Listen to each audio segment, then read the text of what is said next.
Hoy les traemos una historia de la vida real, un drama que enfrentan muchas mujeres en su matrimonio. La cuñada divorciada vuelve a casa. La suegra ordena, o la sirves o te largas. Yo sonreí y le informé a mi suegra. Mañana me voy a Francia por trabajo durante un año, así que tendrás que arreglártelas. Mi esposo palideció. Si te vas, ¿quién se ocupará de esta casa? Respondí con una frase que dejó a toda la familia en silencio.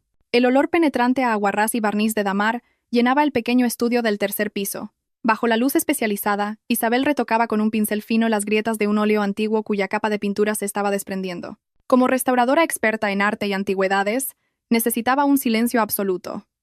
Aquella habitación era su mundo privado, aislado de la apretada casa en el castizo y bullicioso barrio de Malasaña en Madrid. La quietud fue destrozada de repente por un estruendo. El traqueteo de las ruedas de una maleta y un llanto desconsolado provenían de la planta baja. Isabel suspiró y cubrió el lienzo.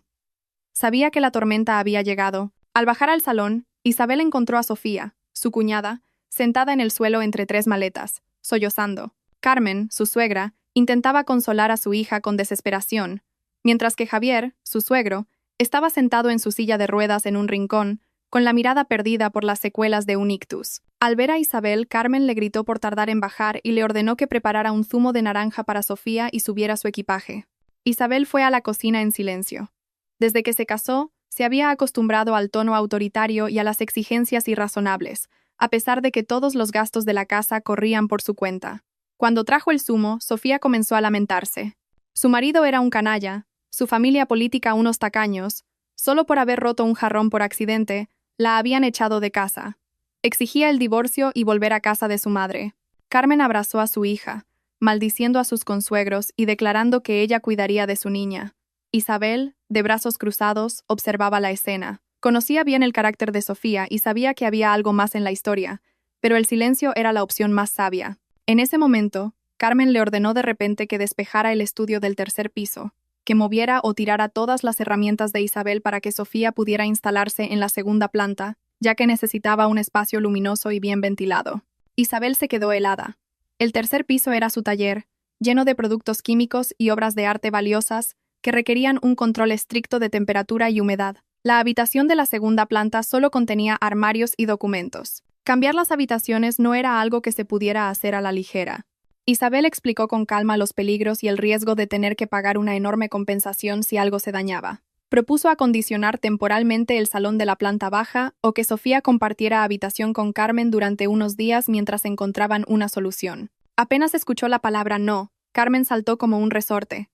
Señaló a Isabel con el dedo, su voz un chillido estridente. La llamó egoísta y mezquina, incapaz de ayudar a su hermana en desgracia.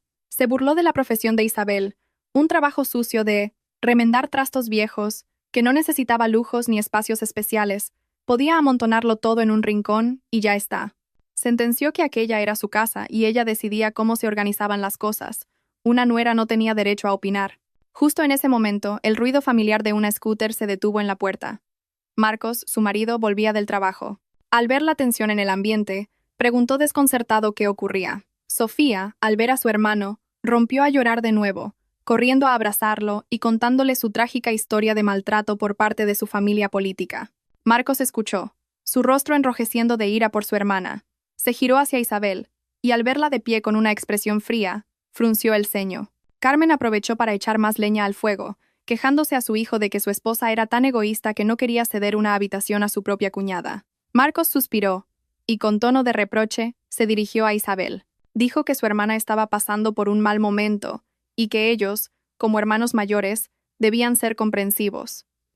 Por una simple habitación, no debía ser tan calculadora con Sofía, le pidió que hiciera el esfuerzo de trasladar sus cosas al tercer piso, o que llevara parte al almacén del museo donde trabajaba, para dejarle la segunda planta a Sofía y que estuviera cómoda. Isabel miró al hombre con el que compartía su vida, y sintió una profunda decepción. A él no le importaba su trabajo, ni las dificultades que ella había explicado. Solo le preocupaba mantener las apariencias, y consentir los caprichos de su hermana. A los ojos de Marcos y su familia, su trabajo de restauración de arte era solo un pasatiempo insignificante. Isabel guardó silencio un largo rato, y luego pronunció una frase concisa. No iba a mover su estudio.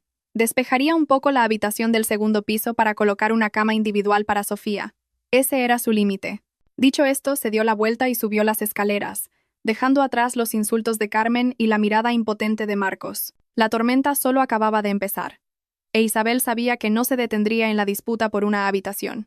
La presencia de Sofía en la casa era como un tumor maligno que hacía metástasis rápidamente, trastornando por completo el frágil equilibrio de la familia. Sofía no parecía en absoluto una mujer que acababa de salir de un matrimonio roto y dolida.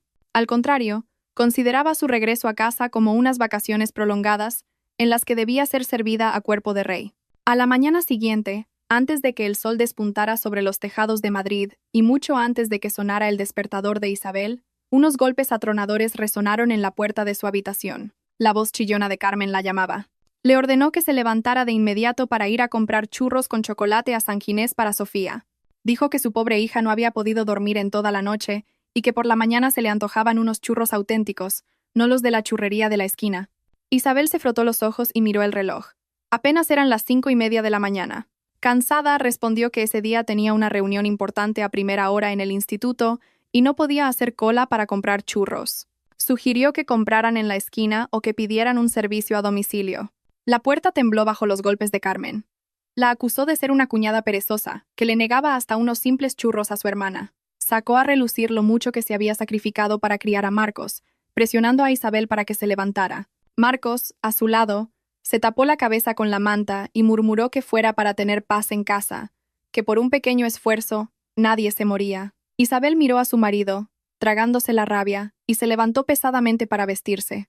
Condujo su scooter a través del frío cortante del amanecer madrileño y esperó en una larga cola durante 40 minutos para comprar 2 raciones de churros. Cuando llegó a casa, Sofía todavía dormía plácidamente en la fresca habitación del segundo piso. Carmen tomó la bolsa de churros sin una palabra de agradecimiento, solo inspeccionando si Isabel había pedido porras y chocolate extra espeso. Isabel se cambió rápidamente para ir a trabajar, con el estómago vacío pero sin tiempo para comer. Los días siguientes fueron una escalada de exigencias absurdas. Sofía se levantaba a mediodía y exigía comer bien y vestir a la moda. Se quejaba de que la comida de Isabel era insípida y pedía marisco y jamón ibérico de bellota para recuperar fuerzas tras su trauma emocional. Carmen, consintiendo a su hija, le entregaba a Isabel una lista de la compra con productos caros en cuanto volvía del trabajo, dando por sentado que Isabel debía pagarlo todo de su bolsillo. Marcos veía el agotamiento de su esposa, pero en lugar de ayudar o reprender a su hermana, prefería ignorarlo.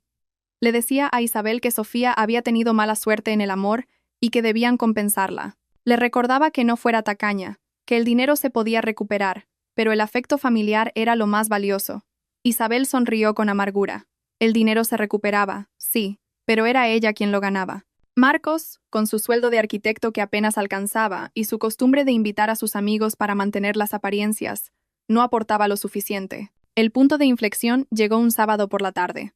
Isabel había aceptado un importante proyecto de restauración externo, un óleo antiguo de un coleccionista privado muy exigente. Llevó el cuadro a casa para adelantar trabajo durante el fin de semana. El lienzo estaba cuidadosamente colocado en un caballete en su estudio del tercer piso, junto a caros disolventes importados de Francia. Isabel bajó a la cocina para preparar la cena por orden de Carmen. Cuando regresó a su estudio, un fuerte olor a productos químicos la golpeó. La puerta, que siempre cerraba con cuidado, estaba abierta de par en par. Entró corriendo y se quedó petrificada.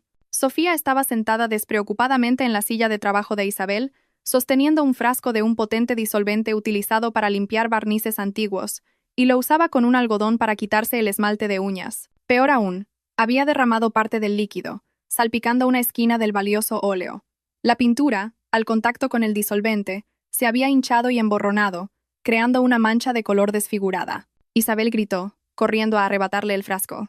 Temblorosa, examinó el daño en el cuadro, un sudor frío recorriéndole la espalda. Aunque el daño no era irreparable, arreglarlo requeriría un esfuerzo inmenso y un riesgo altísimo, sin mencionar el grave perjuicio a su reputación con el cliente.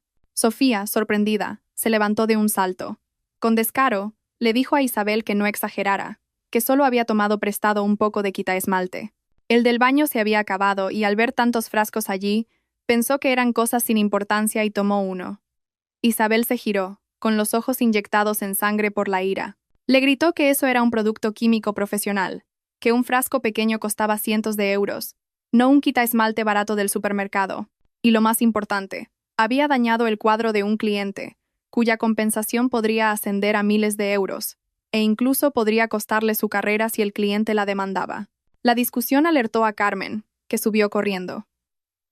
Al ver a su hija siendo regañada por su cuñada, la defendió sin preguntar qué había pasado. Acusó a Isabel de ser una tacaña, de armar un escándalo por un pequeño accidente.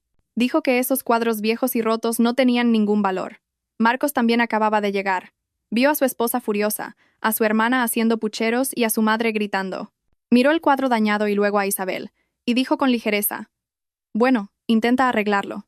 ¿Para qué regañarla? Ella no sabía. Eres la hermana mayor. Deberías guardar mejor tus cosas importantes.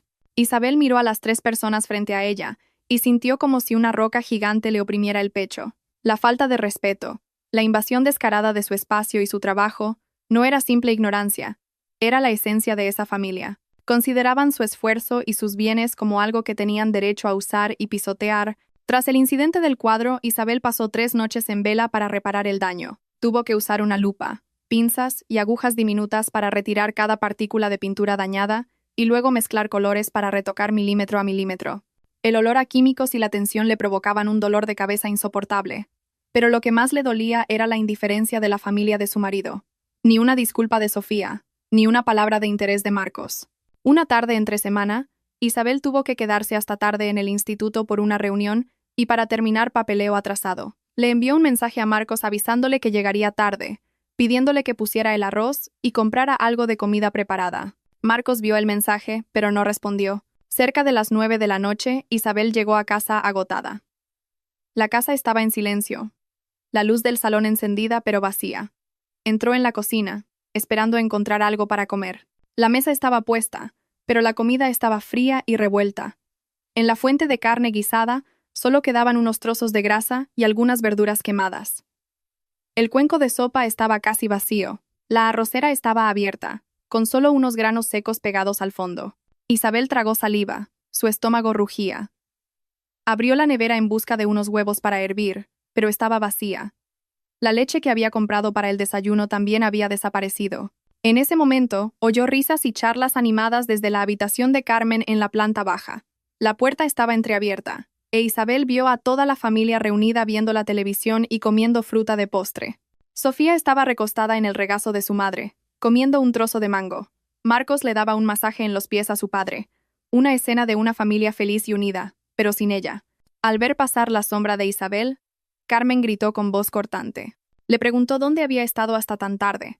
Una mujer casada no debía pasarse el día fuera descuidando sus deberes. La comida estaba ahí, que comiera rápido y limpiara todo, que no lo dejara para que se llenara de hormigas. Sofía añadió con voz melosa que el trabajo de su cuñada, rodeada de cosas viejas y llenas de malas energías, la hacía ser una persona sombría y amargada. Seguro que llegaba tarde porque se quedaba por ahí para quitarse el mal olor antes de atreverse a volver.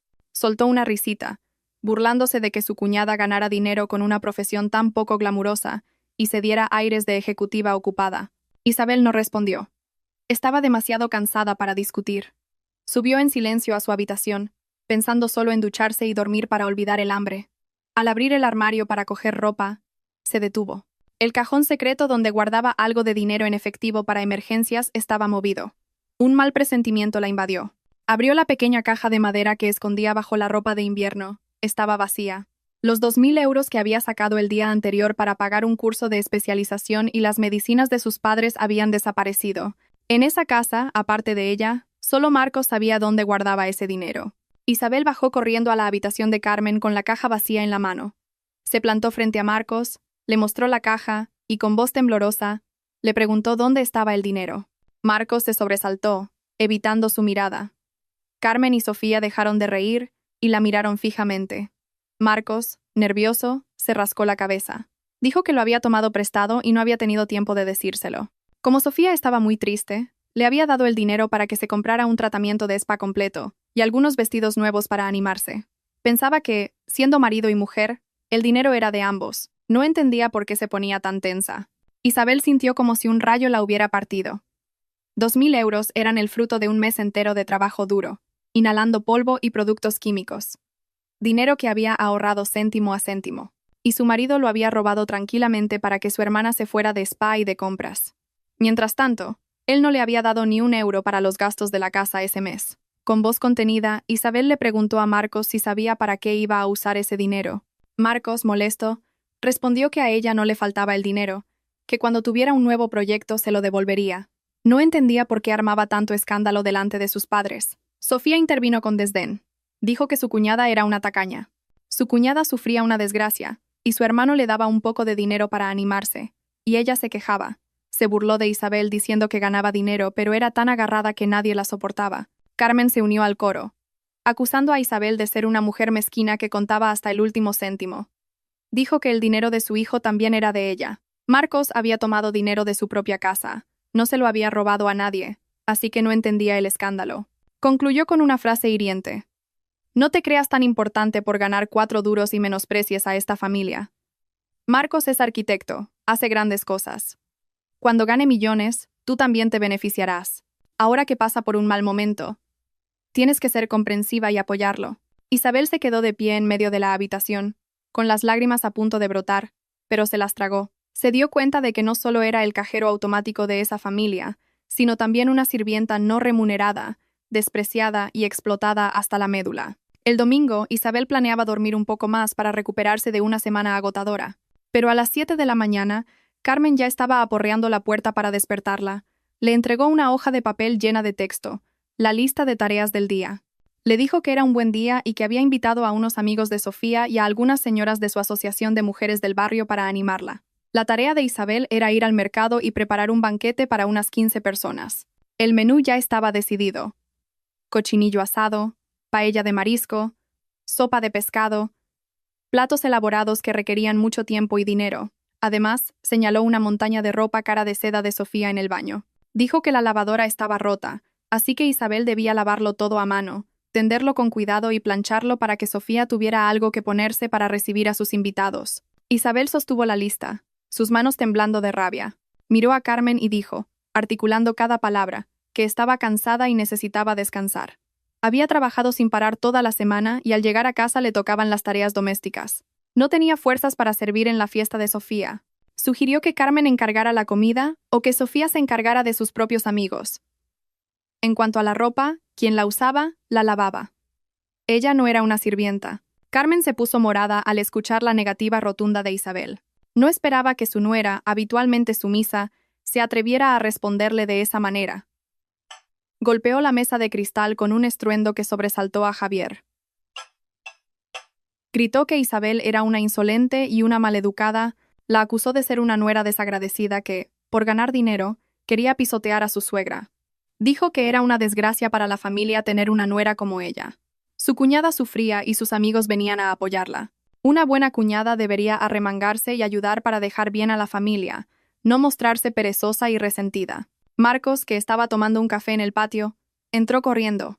Al ver a su madre al borde de un ataque, se volvió hacia Isabel y le gritó. Le preguntó qué había hecho para enfadar tanto a su madre. Era solo una comida, que la preparara y acabara con el problema. Los amigos de Sofía eran gente importante. No podía dejar a la familia en ridículo. Isabel miró a Marcos directamente a los ojos y le preguntó quién estaba dejando en ridículo a quién. Le preguntó si los 2.000 euros que él le había robado no eran suficientes para que Sofía contratara a alguien. ¿Por qué tenían que explotarla a ella? Sofía bajó de su habitación, y al oír la conversación, se echó a llorar a gritos. Se lamentó de que su cuñada la odiaba, y quería echarla, por eso buscaba pelea. Amenazó con irse de casa para no molestarla, que prefería morir en la calle.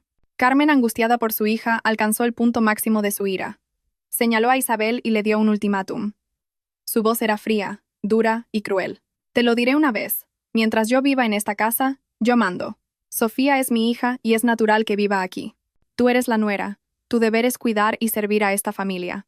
Si no puedes servir a tu cuñada en este momento, si no cumples con tu deber de nuera, entonces lárgate.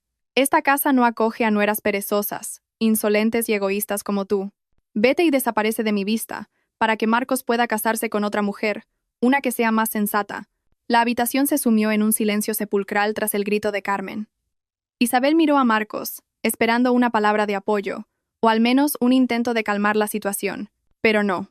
Marcos se quedó allí, con la cabeza gacha, jugueteando con el borde de su camisa, sin atreverse a mirar a su esposa.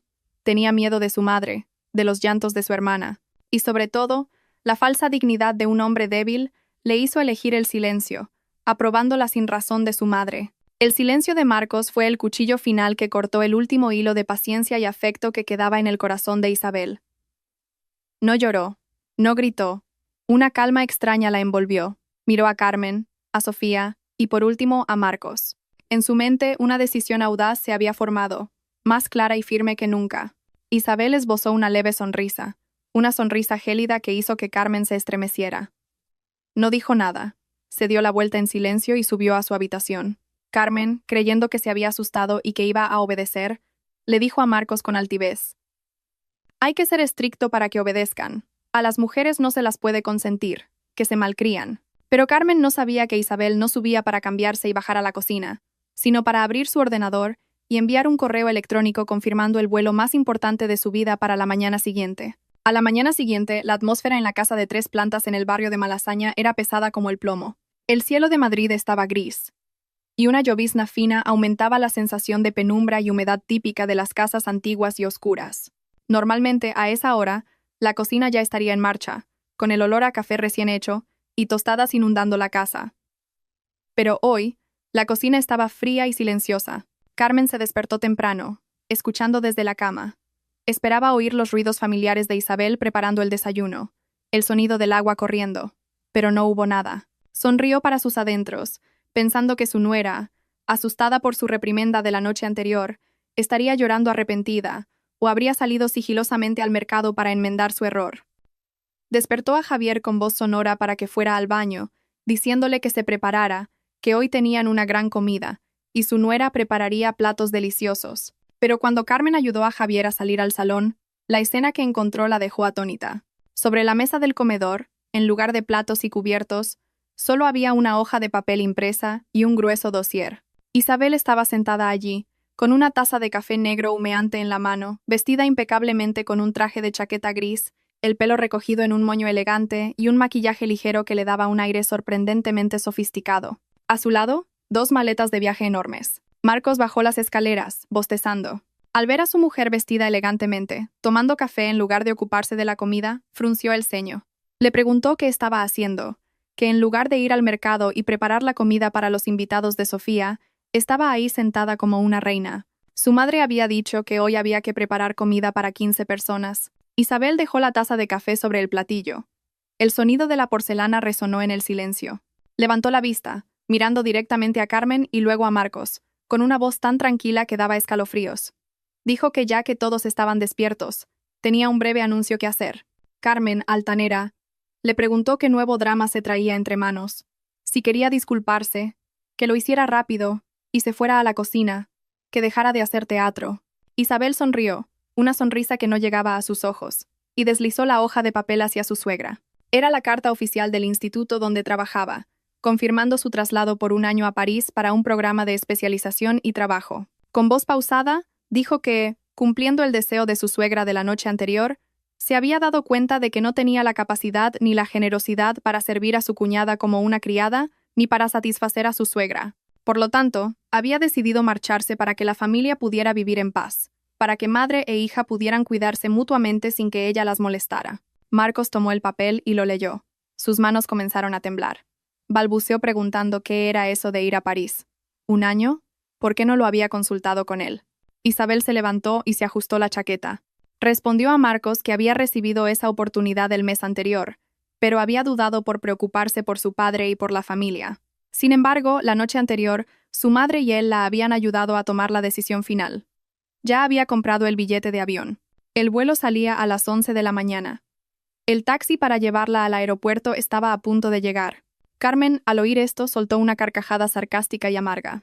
Dijo que se fuera, que desapareciera, que a quien creía que estaba amenazando. Le dijo a Isabel que, una vez que se fuera, no se atreviera a volver a poner un pie en esa casa, a ver si sin ella la casa se derrumbaba. La retó a irse de una vez. Le casaría con Marcos una nueva esposa, 10 veces más guapa y obediente que esa nuera que se creía superior. Sofía también bajó en ese momento. Al oír que su cuñada se marchaba, su rostro se iluminó de alegría. Con un mohín, dijo que si se iba, que lo hiciera rápido, que le dejara la habitación grande, las llaves de la nevera y dinero para el mercado antes de irse. Isabel miró a las 3 personas frente a ella y negó con la cabeza, hastiada. Se inclinó, Tomó sus maletas y le dijo a Carmen con ligereza: «No te preocupes, madre. Me voy a trabajar. A desarrollar mi carrera. No de vacaciones. Cuando me haya ido, tendrás que ocuparte de la casa. Sofía ya es mayor, edúcala en mi lugar. Y en cuanto a la nueva esposa para Marcos, tómate tu tiempo, al menos hasta que él firme los papeles del divorcio». Sonó el timbre. Era el taxista. Isabel, sin mirar atrás ni una sola vez, arrastró sus maletas y salió por la puerta, dejando atrás el desconcierto que comenzaba a apoderarse de la mente de Marcos. Marcos fue el primero en reaccionar. Salió corriendo, bloqueando la puerta y agarrando a Isabel del brazo, con un sudor frío perlando su frente. Marcos no estaba preocupado por perder a su esposa, sino por algo mucho más práctico: el dinero. Le preguntó a gritos a Isabel que si se iba así, ¿qué pasaba con la hipoteca de la casa, la enfermedad de su padre y sus medicinas mensuales, las facturas de luz y agua, la comida y, además, la deuda con el banco? Gritó preguntándole que si ella se iba, ¿quién se ocuparía de todo? ¿Pensaba lavarse las manos y ya está? Carmen, al oír la palabra dinero, también se sobresaltó. Corrió a agarrar la maleta de Isabel, su tono cambiando por completo. Dijo que se fuera donde quisiera, pero que dejara dinero para que su marido y su familia pudieran arreglárselas. ¿Se llevaba todo el dinero? ¿Pretendía que su padre se muriera de hambre? Isabel se soltó de Marcos. Miró a su marido directamente a la cara y le devolvió la pregunta. Le preguntó cómo, siendo un hombre, el cabeza de familia, podía hacerle esa pregunta a su esposa. ¿Dónde estaba su sueldo de arquitecto y los beneficios de los proyectos de los que tanto presumía ante sus amigos? ¿O se lo había gastado todo en su falsa apariencia y en juergas con ellos? Marcos se quedó sin palabras, con el rostro enrojecido. Isabel se giró hacia Carmen. Dijo, con claridad para que toda la familia la oyera, que 2 años atrás, Marcos había perdido mucho dinero en un negocio fallido y había pedido un préstamo a prestamistas que amenazaron con romperle las piernas. Fue ella quien tuvo que usar su nómina como aval, pedir un préstamo al banco e incluso vender las joyas que su madre le había regalado para pagar las deudas de Marcos y reformar la casa para que su padre tuviera un lugar decente donde recuperarse. La escritura de esa casa estaba actualmente en el banco como garantía de una hipoteca. Cada mes, el pago de intereses y capital ascendía a más de 1.800 euros. Durante 2 años, todo ese dinero se había deducido de su cuenta bancaria. Isabel miró su reloj y sonrió con amargura. Les dio la noticia que fue como un trueno. Dijo que el día 15 de ese mes vencía el próximo pago. Es decir, en solo 5 días. Ella se iba. Y por supuesto, su cuenta bancaria se iba con ella. La deuda restante era de unos 320.000 euros. Marcos y la familia tendrían que arreglárselas para pagarla.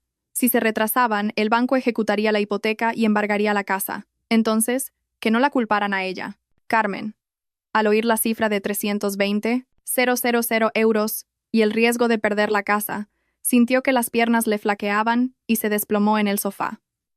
Sofía se quedó boquiabierta. El pastel que estaba comiendo se le cayó al suelo. Balbuceó preguntando cómo era posible. Si Marcos siempre decía que eran ricos y que sus negocios iban viento en popa. Marcos se quedó paralizado, pálido como un muerto. Sabía que Isabel decía la verdad. Durante 2 años había vivido a costa de su esposa, acostumbrado a un tren de vida que no podía permitirse, olvidando la enorme deuda que pendía sobre sus cabezas. Siempre pensó que Isabel se haría cargo para siempre. Isabel asestó el golpe final. Dijo que la noche anterior su madre le había dicho que si no servía, que me largara. Ya me he largado. Ahora es vuestro turno de demostrar vuestra valía. Mi viaje de trabajo es una oportunidad para ganar dinero y pagar las deudas que yo misma contraje para ayudarte. Si conserváis esta casa o no, dependerá de la suerte de vuestra familia. Dicho esto, Isabel salió decididamente hacia el coche. La puerta se cerró de golpe y el taxi se puso en marcha, dejando atrás la casa sumida en un pánico absoluto. Marcos corrió unos pasos tras el coche, pero fue inútil. Se giró para mirar a su madre y a su hermana, y vio un futuro oscuro cerniéndose sobre él. Isabel se fue, dejando un vacío inmenso y un caos que nadie en su familia había previsto. Esa misma mañana, el infierno abrió sus puertas para Carmen y sus hijos. Los invitados de Sofía llamaron para pedir la dirección y asistir a la fiesta. Carmen, desesperada, le dijo a Sofía que cancelara, inventando que su padre había empeorado y estaba en urgencias. Sofía pataleó, furiosa por quedar mal con sus amigos. Pero al ver la cocina fría y la nevera vacía, no tuvo más remedio. Ese mediodía, toda la familia tuvo que comer fideos instantáneos. Marcos, por costumbre, se sentó a la mesa esperando que le sirvieran, y solo al cabo de un rato recordó que su mujer se había ido. Torpemente, fue a la cocina a calentar agua, y derramó la mitad del hervidor en el suelo, quemándose por poco. A la hora de la medicación, Javier gemía en su cama. Carmen buscó por todos los armarios las pastillas para la tensión y para la memoria de su marido, pero no las encontró. Isabel siempre las dejaba organizadas por día y hora en un pastillero. Ahora, frente a un montón de blísteres de colores en una bolsa, Carmen no sabía cuál era cuál. Por miedo a darle la pastilla equivocada, decidió que Javier se saltara la dosis del mediodía. Por la tarde, el calor sofocante del verano madrileño se colaba por cada rincón de la casa. La ropa sucia de Sofía y del resto se amontonaba en el baño, desprendiendo un olor agrio. Carmen le pidió a Sofía que lavara, pero ella protestó diciendo que sus uñas de gel, que costaban una fortuna, se estropearían con el detergente. Carmen se lo pidió a Marcos. Él, agobiado por cómo conseguir el dinero para el banco, le contestó de mala gana que lo dejara, que ya lo llevaría a la lavandería. Para la cena nadie podía soportar más fideos. Sofía exigió arroz. Marcos se arremangó y fue a la cocina a preparar arroz y una tortilla. Pero el pobre hombre, que nunca había hecho nada en casa, se olvidó de encender la arrocera. Cuando sirvió la mesa, descubrió el arroz hinchado en agua fría. La tortilla estaba tan salada como la salmuera porque se le había ido la mano con la salsa de soja. Javier, hambriento, intentó comer un trozo, pero tosió y lo escupió todo. Carmen miró la comida desastrosa, a su marido enfermo y descuidado, a su hija inútil pegada al móvil y a su hijo torpe. Se le llenaron los ojos de lágrimas. Empezó a maldecir en voz alta. Maldijo a Isabel por ser una desgraciada y abandonarlos. Maldijo a Marcos por ser un hombre inútil que no sabía controlar a su mujer. La casa, que Isabel mantenía impecable, se había convertido en menos de 12 horas en un campo de batalla desordenado, sucio y lleno de gritos. La oscuridad cayó sobre la casa, no solo la de la noche, sino la de la impotencia. Pasó una semana, y la vida de la familia de Carmen se hundió en la crisis. Pero el verdadero golpe no fue la comida mal hecha o la casa sucia, sino las facturas. El lunes por la tarde, el presidente de la comunidad de vecinos llamó al timbre con un fajo de recibos: luz, agua, internet y gastos de comunidad. Isabel siempre los pagaba por domiciliación bancaria, pero antes de irse había cancelado todos los pagos automáticos. Marcos sostuvo la factura de la luz. Sus ojos casi se salían de las órbitas. 400 euros por un mes. No podía creerlo. Le gritó a Carmen preguntando por qué era tan alta. La causa era Sofía. Desde que llegó, tenía el aire acondicionado a 18 grados día y noche, incluso cuando salía, para que la habitación estuviera fresca al volver. También dejaba el termo de agua caliente encendido las 24 horas. Marcos subió corriendo a la habitación de Sofía y la regañó. Ella, que se estaba aplicando una mascarilla, le contestó descaradamente. Dijo que por unos pocos euros no tenía que ponerse así, que para qué ganaba dinero si no. Marcos, furioso, le tiró la factura a la cara, gritando que de dónde iba a sacar el dinero para pagarla. Aún no había cobrado su sueldo, y el cliente de su último proyecto se retrasaba en el pago. Aún en shock por la factura de la luz, Marcos recibió un mensaje de la compañía telefónica informando del corte de internet por impago de 2 meses. Javier no podía ver la televisión porque también habían cortado la señal. El dinero para la compra diaria también era una carga. Carmen, acostumbrada a comprar sin mirar precios porque Isabel siempre le daba dinero de más, ahora veía cómo el dinero que le daba Marcos se esfumaba con solo comprar un pollo y unas verduras. Empezó a tener que regatear, y las vendedoras del mercado se burlaban de ella, una señora de un barrio bueno siendo tan tacaña. El clímax llegó esa noche en la cena. Marcos anunció que solo le quedaban 200 euros para pasar el resto de la semana, y aún no había comprado las medicinas de su padre, que costaban 150 euros. El ambiente se volvió sombrío. Carmen, mientras limpiaba unas verduras de mala calidad, culpó a Isabel. Dijo que era una desagradecida, que se había ido sin pagar las facturas, que quería arruinarlos. Instó a Marcos a llamar a Isabel y pedirle dinero, diciéndole que su padre estaba muy grave. Marcos llamó, pero solo escuchó la voz automática del operador. Intentó por WhatsApp y vio que Isabel estaba en línea, pero lo había bloqueado. Desesperado, se giró hacia Sofía, que se estaba limando las uñas. Le preguntó si tenía dinero, que se lo prestara para pagar la luz antes de que la cortaran. Sofía, sobresaltada, escondió su bolso y dijo que no tenía nada, que se había ido de casa de su marido con lo puesto. Pero su mirada esquiva no engañó a Marcos. Recordó las bolsas de marcas de lujo que Sofía había estado recibiendo por mensajería. Una sospecha comenzó a crecer en su mente sobre su querida hermana. En ese momento, sonó el teléfono fijo. Una voz de hombre, con un tono amenazante, Preguntó por la señorita Sofía para aclarar unas cuentas. La lluvia torrencial de Madrid acababa de cesar, dejando una atmósfera bochornosa por el vapor que ascendía del asfalto. Dentro de la casa, el ambiente era aún más sofocante. Marcos estaba sentado, ausente, frente a la cena fría, con la factura de la luz en la mano, sin saber cómo pagarla, cuando el timbre sonó de forma insistente y amenazante. Carmen, que le daba un masaje a Javier, se sobresaltó. Le dijo a Marcos que fuera a ver quién era tan maleducado. Marcos se levantó con desgana y abrió la puerta. Frente a él había dos hombres desconocidos. Uno era corpulento, con una gruesa cadena de oro al cuello y la cara llena de cicatrices. El otro, más delgado, vestía camisa blanca y llevaba un maletín de cuero. El hombre delgado preguntó bruscamente si esa era la casa de la señorita Sofía. Marcos asintió, vacilante. Antes de que pudiera preguntar quiénes eran, los dos hombres entraron en la casa como si fuera suya. Carmen, al verlos, se levantó asustada y se interpuso para proteger a Javier. Gritó preguntando quiénes eran y qué querían, amenazando con llamar a la policía. El hombre corpulento se rió, se sentó en una silla y encendió un cigarrillo. Dijo que llamara a quien quisiera, que ellos solo venían a cobrar una deuda, no a robar. El hombre delgado abrió su maletín, sacó unos papeles y los arrojó sobre la mesa. Marcos los cogió. Sus ojos se abrieron como platos al ver la cifra total de la deuda, con intereses, 50.000 euros. Debajo la firma y la huella dactilar de Sofía. El documento se titulaba Préstamo para inversión empresarial. Carmen cogió el papel, temblando. No podía creerlo. Balbuceó que debía de ser un error, que su hija era una buena chica, que acababa de ser expulsada por su marido y no podía haber pedido tanto dinero. Justo en ese momento, Sofía bajó de su habitación, retransmitiendo en directo por redes sociales sus penurias. Al ver a los dos hombres, su rostro se quedó sin sangre. Intentó dar media vuelta y huir, pero el hombre corpulento la bloqueó en las escaleras. El hombre delgado golpeó la mesa con los dedos. Dijo que la señorita Sofía pensaba que huyendo de su marido se libraría de sus deudas, que su exmarido había sido muy paciente, pagándole las deudas 2 veces, pero que a la tercera se cansó y la echó para que sus padres la educaran. El plazo para pagar era mañana. Si no había dinero, que no se quejaran si se ponían serios. Marcos miró a su hermana, su expresión pasando de la incredulidad a la furia. Le gritó a Sofía preguntando qué significaba todo aquello. Sofía, temblando, se arrodilló a los pies de Carmen, llorando. Confesó que se había metido en un sistema de inversión piramidal online y la habían estafado. Para intentar recuperar el dinero, pidió préstamos a usureros para apostar online, pero perdió aún más. La deuda creció sin control. Al oírlo, Carmen se desmayó en el sofá. Javier balbuceaba, con la baba cayéndole por la comisura de los labios por el shock. Marcos se quedó paralizado.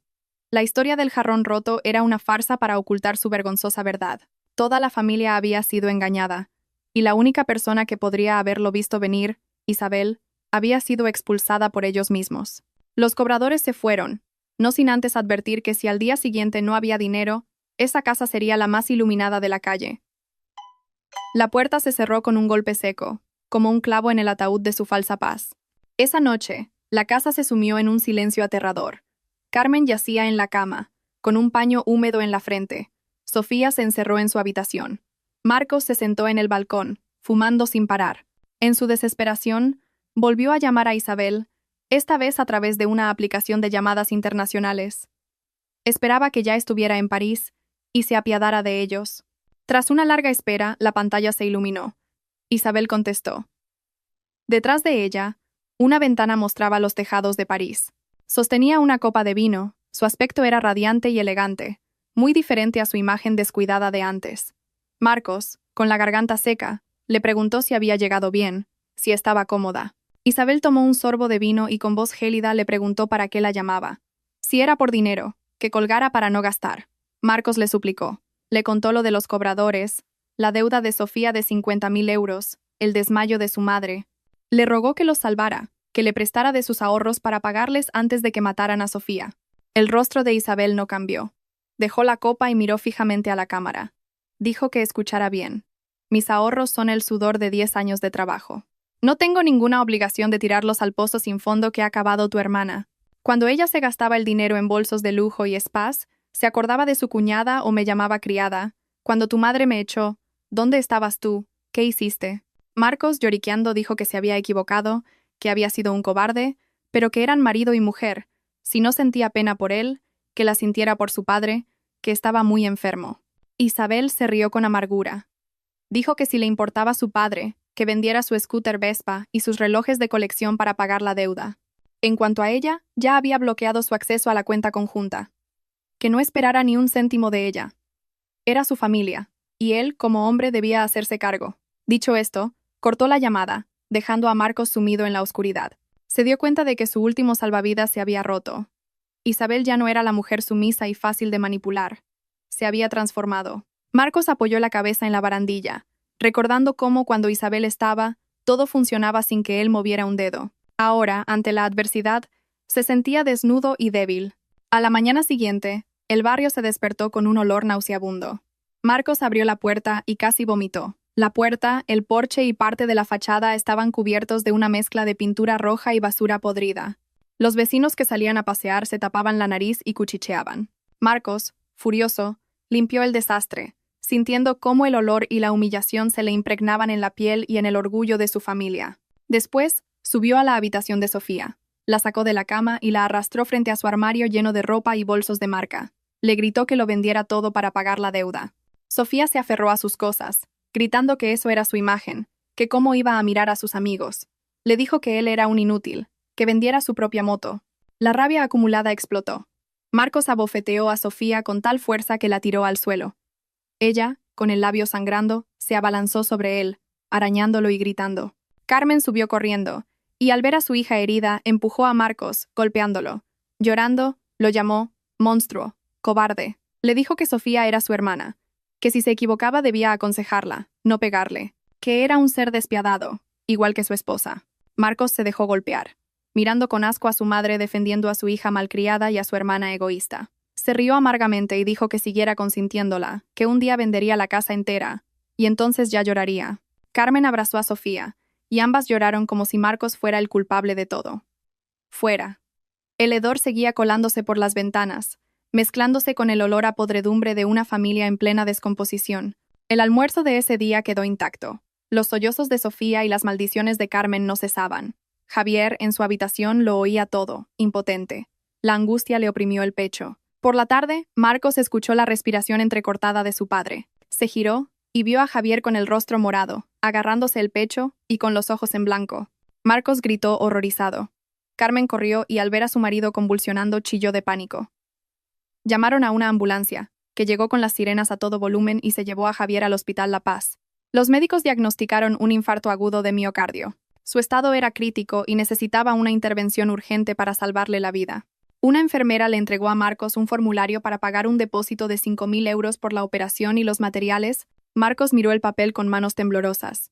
En su cartera solo tenía 200 euros. Miró a Carmen, que también estaba pálida. Ella sacó unos pocos billetes de su bolsillo. Marcos salió al pasillo y llamó frenéticamente a todos sus amigos, a aquellos a los que tantas veces había invitado. Pero solo recibió excusas. Unos estaban de obras, otros acababan de tener un hijo, otros no contestaban. Todos conocían su situación y nadie quería verse involucrado. La enfermera lo apremió para que pagara. Cada minuto era vital. Marcos, desesperado, le dijo a su madre que no había conseguido nada. Carmen, con lágrimas en los ojos, se quitó el collar de oro que había heredado de su madre. Luego, de un bolsillo oculto, sacó una bolsita de tela y extrajo 3 anillos de oro. Era todo lo que le quedaba. El dinero que guardaba para su propio funeral y el de su marido. Le dio el oro a Marcos y le dijo que lo vendiera en la joyería de enfrente del hospital, que pagara lo que pudiera y que el resto ya lo pediría prestado. Marcos corrió con el oro aún caliente de las manos de su madre. Mientras corría, lloraba. Era un hombre hecho y derecho, un arquitecto, y en el momento más crítico para su padre, tenía que ser su madre quien vendiera sus últimas posesiones para salvarlo. Mientras esperaban fuera del quirófano, Carmen lloraba y se quejaba. No culpaba a Sofía por sus deudas, ni a Marcos por su inutilidad. Culpaba a Isabel. Decía que, al irse, se había llevado la suerte de la casa, que los había maldecido y por eso Javier estaba así. Si ella estuviera allí, habría pagado y no tendrían que haber vendido el oro. Marcos, a su lado, la escuchaba en silencio. No tenía fuerzas para discutir, ni cara para defender a Isabel. Solo sentía un vacío y un miedo inmenso. El oro fue suficiente para pagar el primer depósito, pero tras la operación venía una costosa recuperación, y la hipoteca seguía pendiente. y la deuda de Sofía estaba a punto de estallar. El futuro de su familia parecía completamente cerrado. En el Hospital La Paz, el aire era denso por el olor a desinfectante y el calor del verano. Marcos estaba sentado en un pasillo, mordisqueando un bocadillo rancio. Su teléfono vibraba con llamadas de los prestamistas y del banco, pero no se atrevía a contestar. Carmen, a su lado, demacrada tras varias noches en vela, se abanicaba y se lamentaba de su mala suerte. Le preguntó a Marcos si había conseguido dinero, porque por la tarde había que pagar más por las medicinas y la estancia en cuidados intensivos. Marcos negó con la cabeza, diciendo que nadie le prestaba, que incluso su mejor amigo lo había bloqueado. Sofía apareció con un batido en la mano, se sentó y, con arrogancia, dijo que quejarse no servía de nada, que la única solución era vender la casa. Carmen se escandalizó. Dijo que era la casa de sus antepasados, el lugar donde honraban a los muertos. Si la vendían, ¿dónde irían? Sofía sorbió su batido y replicó que qué era más importante, salvar la vida de su padre o una casa para los muertos. Argumentó que la casa, aunque vieja, estaba en un buen barrio y podrían sacar cerca de 1.000.000 de euros. Con eso pagarían sus deudas, la hipoteca de Marcos y el tratamiento de su padre. Con el resto, podrían comprar 3 apartamentos en las afueras. Vivirían como reyes. Marcos, al oírla, vaciló. Sabía que vender la casa familiar era una deshonra, pero estaban desesperados. Si la vendía, se libraría de las deudas y podría empezar de nuevo, sin depender de Isabel. Carmen, tras dudar, miró hacia la puerta de la UCI donde yacía su marido. Pensó en los cobradores, en la miseria de los últimos días y finalmente cedió. Dijo, con lágrimas en los ojos, que la venderían para salvar a su padre y para que sus hijos pudieran rehacer sus vidas. Pero exigió comprar otra casa inmediatamente para trasladar el altar de sus antepasados. A Sofía se le iluminaron los ojos. Llamó al instante a un agente inmobiliario que conocía. Le dijo que trajera a un buen cliente, que la venta sería rápida. Marcos, viendo el entusiasmo de su hermana ante la desgracia familiar, sintió un nudo en la garganta. ¿Desde cuándo su familia había caído tan bajo como para vender su hogar ancestral por dinero? Pero no tenía otra opción. Asintió, convirtiéndose en cómplice. La noticia de la venta de la casa se extendió rápidamente. Dada su ubicación privilegiada, a pesar de su mal estado, atrajo a varios compradores. 2 días después, un agente llamado David trajo a una pareja adinerada. Carmen los recibió, intentando aparentar que vendían para mudarse al extranjero, no por deudas. A los compradores les encantó la casa, especialmente su estructura de madera noble.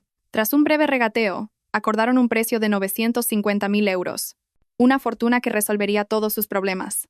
Al día siguiente, se citaron en la notaría para firmar el contrato de arras y verificar la documentación. Marcos llevó la escritura de la propiedad. En la notaría, el comprador, un hombre meticuloso, pidió al notario que comprobara la situación legal de la propiedad en el registro antes de pagar. Tras unos minutos, la notaria, una mujer de aspecto serio, les informó de que la propiedad estaba hipotecada en el Banco X para garantizar un préstamo a nombre de Marcos. Marcos asintió, explicando que usaría el dinero del depósito para cancelar la hipoteca y liberar la escritura. Pero la notaria negó con la cabeza. El problema era otro. El préstamo tenía como avalista y copropietaria a la esposa de Marcos, Isabel. El contrato estipulaba que cualquier transacción relacionada con la propiedad, incluida la cancelación de la hipoteca, requería obligatoriamente la firma de ambos cónyuges. El banco había evaluado la capacidad de pago basándose principalmente en los ingresos de Isabel, no en los de Marcos. El comprador preguntó dónde estaba la señora Isabel, que viniera a firmar. Carmen, Sofía y Marcos palidecieron. Marcos balbuceó que su mujer estaba trabajando en el extranjero. La notaria sentenció que, en ese caso, necesitaban un poder notarial validado por el consulado español en el extranjero. Sin ese poder o la presencia física de Isabel, la casa no se podía vender. Estaba legalmente bloqueada. El comprador, molesto por la pérdida de tiempo, se levantó, recuperó su dinero y se fue sin despedirse. El agente inmobiliario los miró con desprecio y se fue tras su cliente. Los 3 se quedaron solos en la notaría, con la esperanza hecha añicos. La sombra de Isabel, aunque ausente, lo controlaba todo. Al volver de la notaría, el desánimo se apoderó de la casa. La esperanza de vender se había esfumado. Marcos, desesperado, intentó contactar con Isabel por todos los medios. Le envió decenas de correos electrónicos, suplicando, apelando a su compasión, incluso mintiendo sobre la inminente muerte de su padre. Pero no obtuvo respuesta. Por la noche, borracho, la llamó por vídeo usando un número nuevo. Isabel contestó. Seguía pareciendo tranquila y distante. Marcos rompió a llorar, suplicando y luego acusándola de cruel. Le gritó que si no enviaba el poder, todos morirían, y si eso la haría feliz. Isabel esperó a que terminara, y luego respondió con frialdad. Le recordó que la casa estaba hipotecada por las pérdidas de él en la bolsa, y que ella llevaba 2 años pagando la deuda. Y ahora él quería venderla para pagar las deudas de su hermana, borrando todo su esfuerzo. No iba a afirmar nada. La mitad de esa casa era suya. Marcos, revelando su verdadera naturaleza, la amenazó con el divorcio. Dijo que un juez ordenaría la venta y la división de los bienes. Isabel sonrió con desdén. Le dijo que llevaba mucho tiempo esperando eso, que revisara su correo. Le acababa de enviar un regalo. Marcos abrió el correo y encontró un borrador de acuerdo de divorcio y división de bienes. Isabel lo había preparado todo, detallando cada céntimo que había aportado, con extractos bancarios como prueba. Le ofrecía 2 opciones. O él le devolvía todo el dinero que ella había pagado, más los intereses, y ella firmaba. O se divorciaban y, tras saldar todas las deudas, lo que quedara de la casa se dividiría, dejándole a él casi nada. Marcos dejó caer el teléfono. Se dio cuenta de que Isabel lo había planeado todo. No se había ido por un enfado pasajero. Se había ido para acorralarlo y obligarlo a enfrentar la cruda realidad de su propia incompetencia y carácter. 3 días después, la casa estaba más desolada que nunca. Javier seguía en el hospital, gracias a un nuevo préstamo que Marcos había conseguido de usureros. Carmen lo cuidaba día y noche. En casa, Marcos bebía y Sofía, aterrorizada por las amenazas de los cobradores, buscaba algo de valor para vender. Sus ojos se posaron en el altar familiar, donde había un juego de candelabros de bronce antiguos, una herencia familiar que, según Carmen, valía una fortuna. Aprovechando que Marcos dormía la borrachera, Sofía cogió los candelabros, los envolvió en una manta y, de paso, se llevó la televisión y el microondas. Justo cuando salía por la puerta, Carmen llegó inesperadamente. Al ver a su hija robando los objetos sagrados, se quedó horrorizada. Intentó detenerla, gritando si había perdido la cabeza, si iba a vender el altar de sus antepasados. Sofía, acorralada, se enfrentó a su madre. Le gritó que los muertos estaban, que a ella la iban a matar y a su madre solo le importaban unos trozos de metal. Forcejearon y Sofía empujó a Carmen con todas sus fuerzas. Carmen cayó, golpeándose la cabeza contra el borde de una mesa. Con un gemido de dolor, quedó tendida en el suelo, sangrando. Sofía, al ver a su madre herida, sintió un instante de pánico, pero el miedo a sus acreedores fue más fuerte. Murmuró una disculpa y huyó con el botín. Carmen, en el suelo, llorando de dolor físico y emocional, recordó a Isabel. Recordó cómo era ella quien limpiaba y cuidaba esos candelabros con devoción. Había echado a la nuera buena para acoger a la hija desalmada. El remordimiento la consumió. Las olas rompían suavemente en la playa de arena blanca, y el viento susurraba entre las palmeras. En una villa de lujo en la costa de Tenerife, Isabel saboreaba un té de manzanilla. Lejos del ruido y la humedad de Madrid, sentía una libertad y una paz inmensas. En realidad nunca había ido a París. El billete era real, pero lo canceló. Había aceptado el proyecto del Museo Francés, pero trabajaría a distancia los primeros 3 meses. Mintió sobre su paradero para cortar todo contacto con la familia de Marcos y observar desde la distancia el desenlace de su drama. David, su abogado y viejo amigo, llegó con un dossier. Le informó de que todos los documentos estaban listos. Tenían pruebas irrefutables de que Isabel había sido la principal responsable financiera de pagar la hipoteca. Le preguntó si estaba segura de seguir adelante, ya que la familia de su marido podría perderlo todo. Isabel, con la mirada fija en el mar, le dijo que no quería destruir a nadie, pero que ellos la habían forzado. El buenismo mal empleado era estupidez, y ella ya había sido estúpida durante demasiado tiempo. Ahora solo reclamaba lo que era suyo. David le mostró un vídeo grabado discretamente. En él se veía la casa de Madrid, con la fachada sucia, Carmen con la cabeza vendada y Marcos deambulando como un alma en pena. Isabel lo miró sin sentir pena, como si viera una película sobre extraños. El banco había iniciado el proceso de ejecución hipotecaria. Si quería quedarse con la casa en lugar de que se subastara a bajo precio, tenía que actuar. Isabel le dijo a David que reservara un vuelo. Al día siguiente volvería a Madrid. Era hora de que la verdadera acreedora saliera a la luz. Madrid recibió a Marcos con un calor infernal.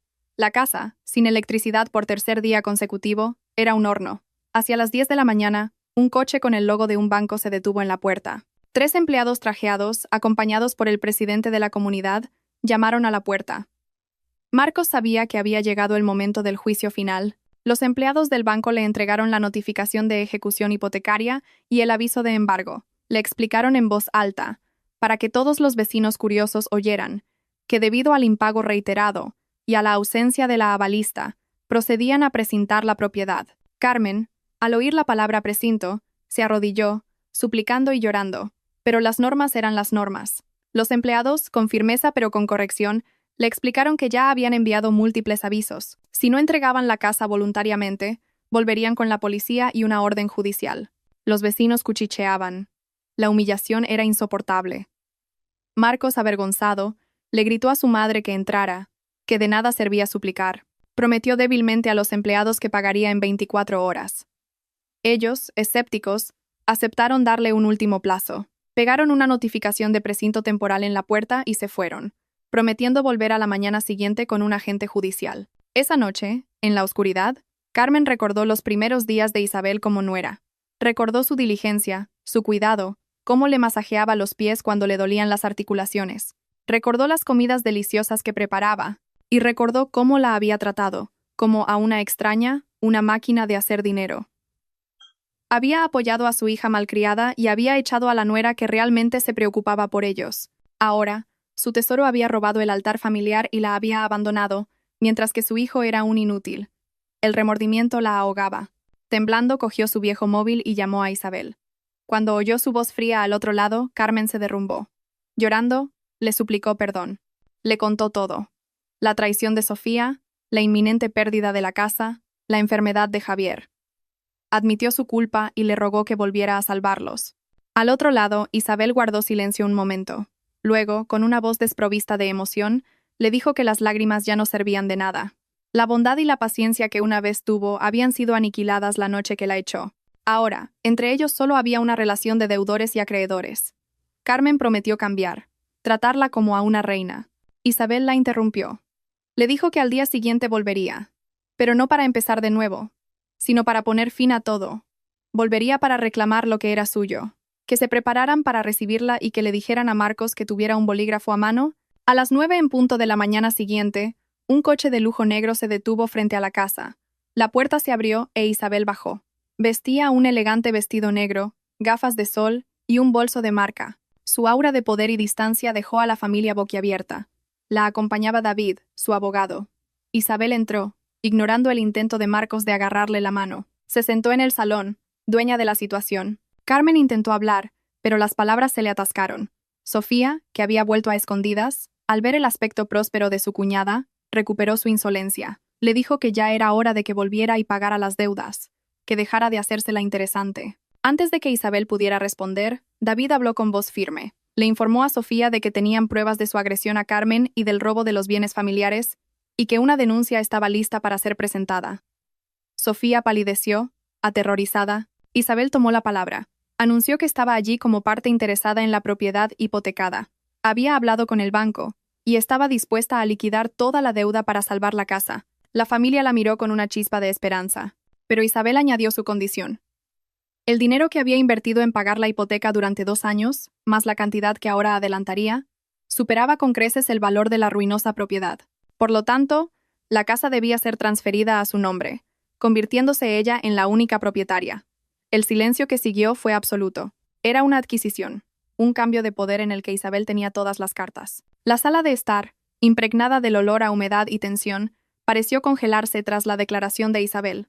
Carmen permanecía inmóvil, Marcos la miraba boquiabierto, y Sofía se encogía en un rincón. Isabel, serena, le hizo una seña a David, quien presentó un dossier con todos los extractos bancarios que probaban sus aportaciones económicas durante los últimos 2 años. Explicó que la suma total, incluyendo pagos de deudas de juego de Marcos y reformas, superaba el 1,5 millones de euros, más del 70% del valor actual de mercado de la propiedad. Carmen, temblando, balbuceó si su intención era robarles la casa. Isabel negó. No era un robo, sino una transacción.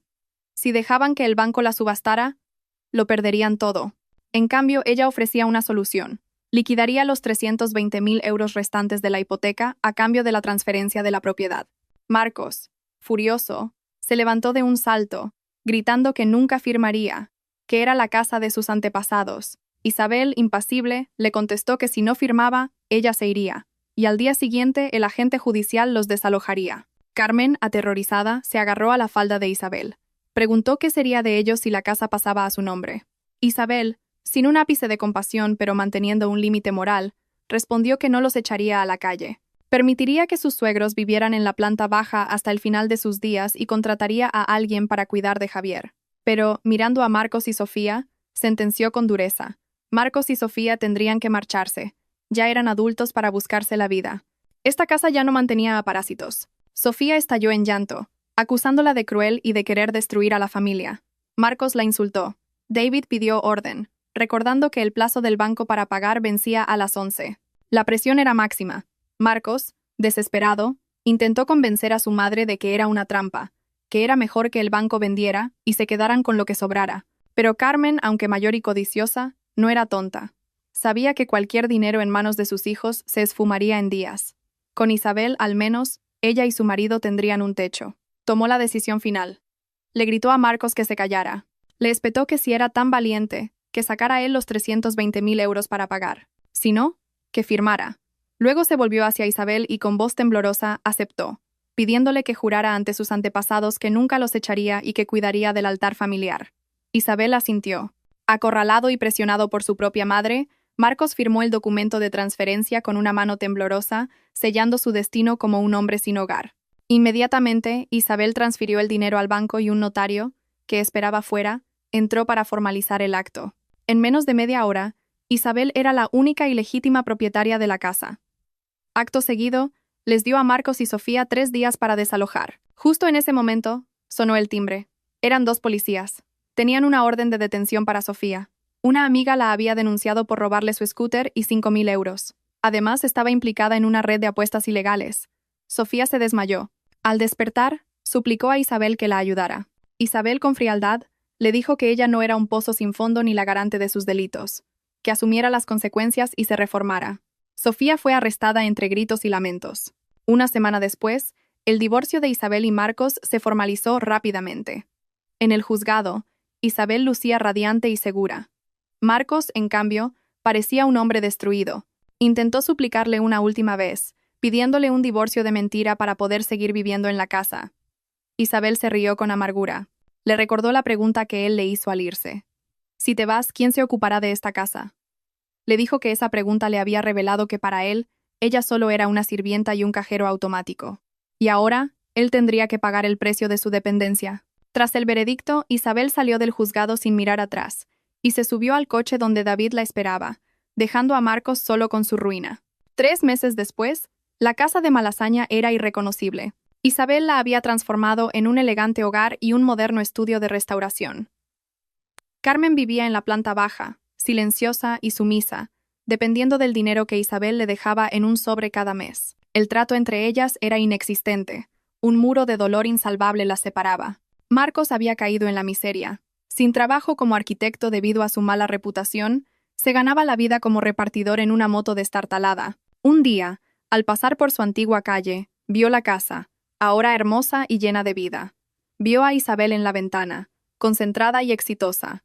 La envidia y el arrepentimiento lo consumieron. Se sentó en un bar de enfrente, ocultando su rostro, observándola desde lejos, consciente de todo lo que había perdido por su propia debilidad.